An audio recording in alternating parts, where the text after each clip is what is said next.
Transportbedrijf De Vries uit Haarlem is blied dat ze van vreed lang omlet hoe de nieuwe autodiek tussen Stiens en Marsum rieden kennen.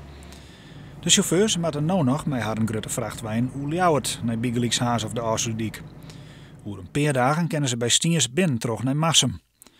Dat ze de stad nou meijen is een grote uitkomst voor ondernemers als De Vries. Dit is geweldig zo. Mooi vlak en het scheelt dus als een wel tijd. Kilometer dat zal misschien net vol uitmaakt, maar ik denk in tijd dat het vooral maar de spits er al uit hebben dan hier bij de meeste problemen. Dus als het tijd voelt dat wel mooi, dan is er geen verkeer op het dik en kun je wel wat trouw serie, maar de spits dan staan je soms wel een uur dat er al uit en werken in.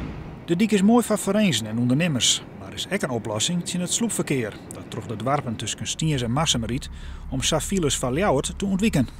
Vooral van het dorp hier, Bitgemolen, Bitgem, maar ook van mijn naam, want inderdaad als je op naar Haarsterwolle, Oosterdiek, kom je terug mijn naam. Dus deze drie dorpen hebben vooral dadelijk de profiet van dat de nieuwe dieken loopt, want dat zal heel wat sloepverkeer minder wezen en dat is goed voor de bewoners van die dorpen.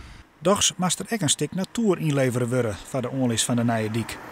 Veiligheid die het vaak green, hoewel green ook heel belangrijk is, maar ach, we zijn hier platteland, we gaan nog een heel groot green oer. Het Noordwest-tangent wordt vreed officieel openen en is van dan af voor het verkeer toegankelijk.